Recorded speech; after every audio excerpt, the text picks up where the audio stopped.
India plus ન્યૂઝમાં આપનું સ્વાગત છે।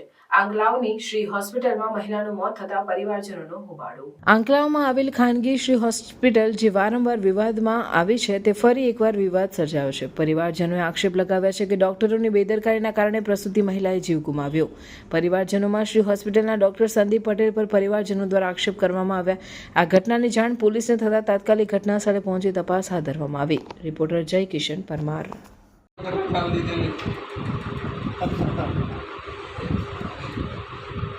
ઘરે ફોન માર્યો તો ગઈ લેના પછી કહેવાય કેમ ભાઈ કે કશું છે નહીં એનું શું કરું જાઉં ઓક્સિજન નહીં ચલાવ્યો તને ખબર નથી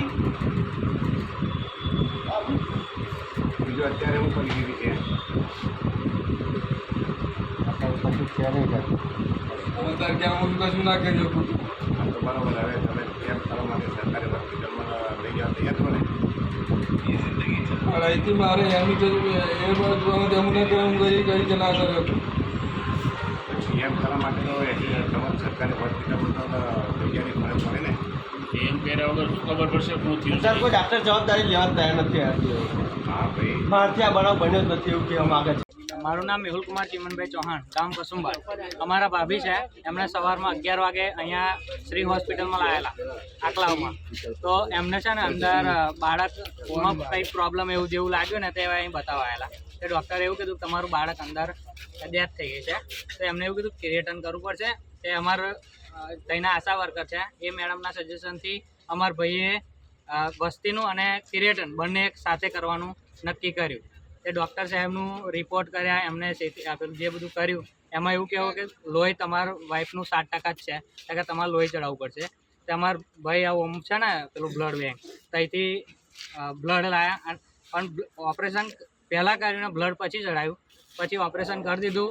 પછી અમારા ભાઈને છે ને લગભગ 4-4:30 વાગ્યા સુધી અંદરથી સિસ્ટર જોડે ડૉક્ટરે કહેવાયું કે તમારા વાઈફને ઓપરેશન થઈ ગયું છે, બધું ઠીક છે અને રજા લઈ લો। તો અમારા ભાઈએ એવું કીધું કે અભી થોડાક ટાઈમ રહેવા દો, અમારા વાઈફને ક્લિયર થાય કે બધું બરાબર છે, તમે બિલ ભર દો અને તમારા વાઈફને લઈને ઘરે જાઓ। અમે અમારા ભાભીને લઈને મારા ભાઈ ઘરે આવ્યો તઈ અને અમારા ભાભી બેહોશ જ હતા, થોડા ઘણા જ્ઞાનમાં હતા। પછી અમને હોશ આવ્યો તો મારા ભાઈએ થોડુંક ખવડાવ્યું અને ગોળી ખવડાવી। પછી અમારા ભાભીને 3-4 વાર વોમિટ થઈ। તો અમારા આશા વર્કર મેડમને બોલાવીને અમારા ભાઈએ અહીંયા જાણ કરાવડાવી। તો સાહેબ એવું કીધું કે અહીંયા લાવી દો। હવે અમે અહીંયા અમારા ભાભીને લાવ્યા, અમે ત્યાં ઓપરેશન થિયેટરમાં અમે પોતે જ ત્યાં ઉપર લઈ ગયા અમને, અને પછી અંદર એડમિટ કર્યા।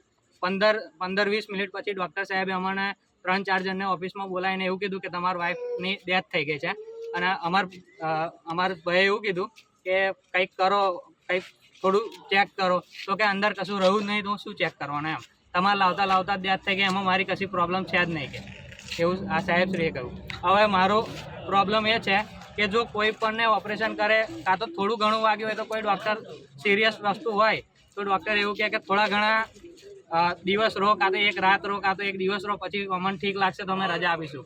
જો ઓપરેશન આ મોટી એક વસ્તુ, ઓપરેશન એટલે શું બહુ મોટી વસ્તુ કહેવાય, એના પછી જો ડૉક્ટર રજા આપી દેતા હોય તો આ ડૉક્ટરની કેટલી બેદરકારી કહેવાય।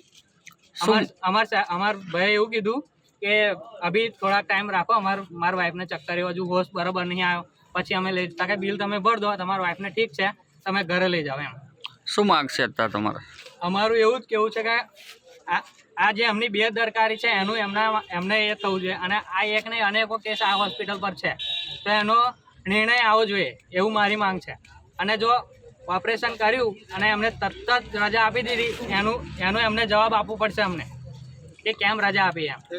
અમે સાહેબ ડાક્ટરને કહેવા ગયા કે આ કેમ આવું બન્યું, એને પછી દંડો કાઢીને મને 2 દંડા મારી લીધા સાહેબ ડાક્ટરે, અને પછી ધમકી આલી બધાને, શું ધમકી? બહાર જતારો, કોઈ મહિને આવો જોઈએ। શું કહેવા માગશો? તો સાહેબ એને સાચો ન્યાયને સાચું એ કરે એવું ડાક્ટરને કોઈ સારી એ થાય એવી અમારી માગ છે।